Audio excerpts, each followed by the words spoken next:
आज की वीडियो में पेंट के बारे में बात करेंगे कि जब भी आप अपने घर में पेंट करवाते हैं तो उससे पहले आपको किन किन चीज़ों का ध्यान रखना चाहिए, पेंट करवाने के सही स्टेप्स क्या हैं। और बहुत सारे लोग ना कंफ्यूज रहते हैं कि जो रॉ जो प्लास्टर होता है ना उसके ऊपर पहले पुट्टी करें या प्राइमर करें। तो मतलब इस तरीके से छोटे छोटे बहुत सारे क्वेश्चन रहते हैं। तो सारी चीज़ों के जो समाधान है आपको आज मिल जाएंगे। तो चलिए वीडियो की स्टार्ट करते हैं। देखिए सबसे पहले बात करते हैं कि प्लास्टर की जो सर्फेस होती है तो उसके ऊपर पहले प्राइमर करें या पुट्टी करें। तो सिंपल शब्द में आपको पहले प्राइमर करना चाहिए और मैं समझता हूँ कि मैक्सिमम लोग यही प्रैक्टिस करते हैं कि पहले पुट्टी करवाते हैं। पुट्टी क्यों नहीं करवानी चाहिए पहले आपको वो बताता हूँ। आपका जो प्लास्टर होता है ना वो पोरस होता है। आप प्लास्टर के ऊपर पानी डाल के देखना, पानी को एकदम सक करके पी जाएगा। अब होता क्या है कि जब हम पुट्टी को बनाते हैं ना तो पुट्टी में पानी बना के पेस्ट सा क्रिएट करते हैं। अब जब उसके ऊपर हम पेस्ट को लगाते हैं तो उसका जो मॉइस्चर होता है ना वो प्लास्टर एब्जॉर्ब कर लेता है और वो ना झड़ता है। आपने कई बार देखा होगा कि अगर पुट्टी होती है और अगर आप नॉर्मल उस घर में जाते हैं और गलती से कोई आपका इधर वाला पार्ट या बैक पार्ट अगर दीवार से टच हो जाता है तो व्हाइट जो आपके निशान पड़ जाता है कपड़ों के ऊपर और उसकी जो स्ट्रेंथ है ना उतनी बेटर नहीं रहती है। इसके अपोजिट अगर आप प्राइमर पहले कर देते हैं तो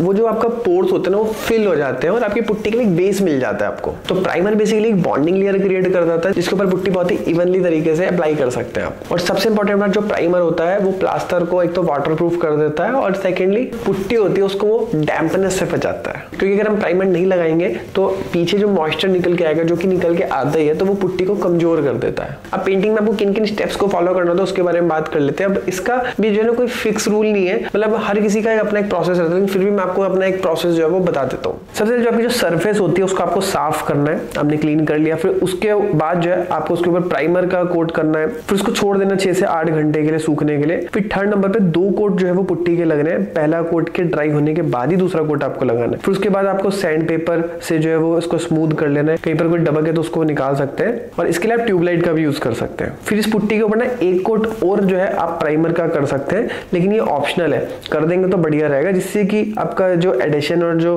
फिनिश है वो काफी स्मूथ और बेटर आ जाती है। तो यहाँ तक जो है आपका पेंट का बेस बन चुका है। अब आपको जो है इसके ऊपर 2 कोट पेंट के करने हैं। अब पुट्टी को लेके भी बहुत सारे लोग कंफ्यूज हो गए। पुट्टी भी बहुत सारी डिफरेंट टाइप के हैं। एक्रेलिक पुट्टी हो गई, आपका व्हाइट सीमेंट बेस्ड पुट्टी हो गई और इसके अलावा भी काफी सारी डिफरेंट टाइप की पुट्टी आते हैं। तो इसको भी हम थोड़ा सा समझ लेते हैं। तो सबसे पहले हम व्हाइट सीमेंट बेस्ड पुट्टी के बारे में बात करते हैं। तो बेसिकली बनती कैसे है, तो व्हाइट सीमेंट और पॉलीमर्स को और स्पेशल एडिटिव्स को मिलाकर के जो व्हाइट सीमेंट जो बेस की जो नॉर्मल जो बिरला पुट्टी वगैरह आती है तो ये उससे जो बनाई जाती है। और इसका जो यूज आप इंटीरियर्स हो गया, एक्सटीरियर की वॉल्स हो गई, वहां पर कर सकते हैं। बेसिकली सरफेस को स्मूथ करने के लिए और उसके माइनर क्रैक्स को फिल करने के लिए इसका यूज किया जाता है। फिर इसमें सेकंड हम बात करते हैं एक्रेलिक पुट्टी के बारे में। तो ये जो पुट्टी होती है एक्रेलिक रेजिन्स और अदर पॉलीमर्स को मिलाकर के बनाई जाती है। और आपको ध्यान रखना है कि एक्रेलिक पुट्टी सिर्फ और सिर्फ इंटीरियर्स की वॉल पर ही यूज करना है आपको। और लेबर कम लगती क्यों है, क्योंकि जल्दी सूख जाती है। फिर इसके अलावा एक ऑयल बेस्ड पुट्टी भी आती है जो कि लिंट ऑयल और फाइन पाउडर से बनती है और इसका जो कॉमनली यूज है वो वुड वर्क या फिर मेटल सर्फेसिस के लिए यूज करी जाती है। फिर इसके अलावा प्राइमर के बारे में ही बात करें तो एक ऑयल बेस्ड प्राइमर हो गया, एक वाटर बेस्ड प्राइमर हो गया और एक एक्रेलिक प्राइमर।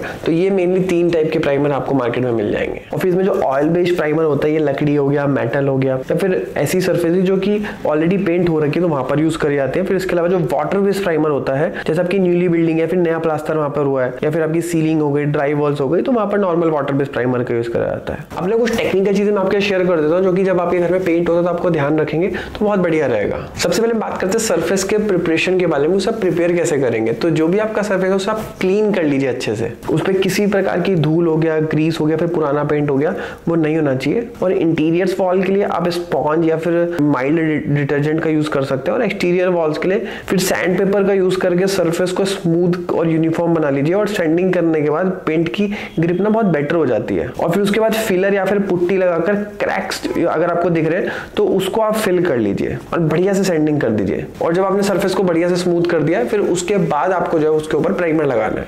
अब बात आती है कि प्राइमर का काम होता क्या है। तो सिंपली जो पेंट की सरफेस होती है ना उसके बीच में बेटर बॉन्डिंग बनाने का काम करता है। और प्राइमर लगाने से आपको पता है कि जो पेंट का जो कंजम्पशन है तो वो भी आपका कम हो जाता है। और प्राइमर कितने टाइप का तो मैंने आपको ऑलरेडी बता दिया और सूखने में इसको 6-8 घंटे लगते हैं, ये भी मैंने आपको बता दिया है। अब इसमें थर्ड नंबर में बात कर लेते हैं टेम्परेचर की। तो आइडियल टेम्परेचर पेंट के लिए 10 डिग्री से 35 डिग्री के बीच में होता है। ज्यादा गर्मी या फिर ज्यादा ठंड जो है वो नहीं होनी चाहिए। और अगर ह्यूमिडिटी काफी ज्यादा है तो पेंट को ड्राई होने में थोड़ा सा टाइम लगता है, इसलिए ड्राई वेदर चूज करें जब भी आप पेंट करते हैं। तो बारिश वगैरह के सीजन में पेंट ना करें। अपना पेंट को लेकर के टूल्स के बारे में कुछ बात कर लेते हैं कि बहुत सारे लोग कंफ्यूज होते हैं कि रोलर कहाँ पे यूज करना है या फिर ब्रश कहाँ पे यूज करना है। तो सबसे पहले हम रोलर के बारे में बात करते हैं। तो बड़ी और फ्लैट सर्फेस के लिए आपको रोलर का यूज करना है। जो स्मूथ वॉल के लिए शॉर्ट नैप और टेक्सचर वॉल के लिए लॉन्ग नैप रोलर का यूज करें। फिर ब्रशेस के बारे में बात करते हैं तो एजेस और छोटी जगह के लिए आपको ब्रशेस का यूज करना चाहिए। और इसमें सिंथेटिक जो ब्रशेस होते हैं ना वो वाटर बेस्ड पेंट के लिए बेस्ट रहते हैं। फिर स्प्रे गन्स के बारे में बात करते हैं। अगर आपकी सरफेस बहुत ज्यादा बड़ी और आपको जल्दी काम करना है तो वहां पर स्प्रे गन से काफी स्मूथ कोट हो जाता है। फिर नेक्स्ट पॉइंट आपको ध्यान रखना है पेंट की मिक्सिंग को लेकर भी, क्योंकि इसमें भी ज्यादातर लोग जो वो गड़बड़ कर देते हैं तो प्रॉब्लम आ जाता है। तो पेंट को अच्छे से मिक्स कर लीजिए, क्योंकि कई बार क्या होता है कि हम कहते हैं यार ये वाला हम कलर बना के लाए, ये प्रॉपर आ नहीं रहा, तो इसकी कंसिस्टेंसी नहीं आ रही है। तो अगर आप चाहते हैं कि एक का एक कंसिस्टेंट कलर आए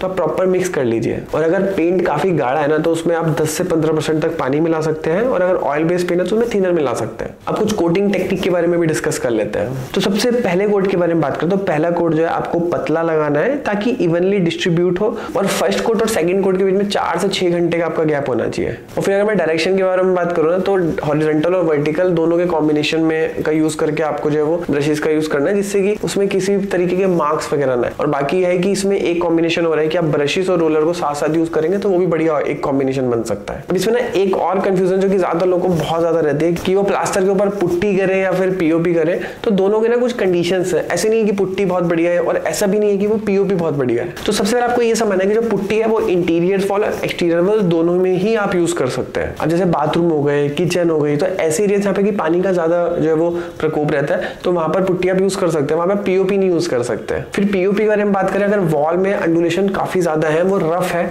तो वहां पर जो है आप पीओपी का यूज कर सकते हैं, लेकिन उसकी भी कंडीशन है कि आपको सिर्फ और सिर्फ इंटीरियर वॉल पे ही आप उसको यूज कर सकते हैं, एक्सटीरियर वॉल पे आप यूज नहीं कर सकते हैं। तो इस तरीके से पेंट से रिलेटेड काफी सारे क्वेश्चन जो कि मुझे लगा कि आप लोगों के लिए जानना जरूरी, मैंने आप लोगों के साथ शेयर कर दिया है। तो वीडियो अच्छी लगी तो वीडियो को लाइक करके हमारे चैनल को सब्सक्राइब करके हमें सपोर्ट भी कर सकते हैं, ताकि फ्यूचर में ऐसा इन्फॉर्मेटिव कंटेंट आप तक पहुंचता रहे। तो आज की वीडियो में इतने, मिलते हैं नेक्स्ट वीडियो में, तब तक के लिए जय हिंद, वंदे मातरम।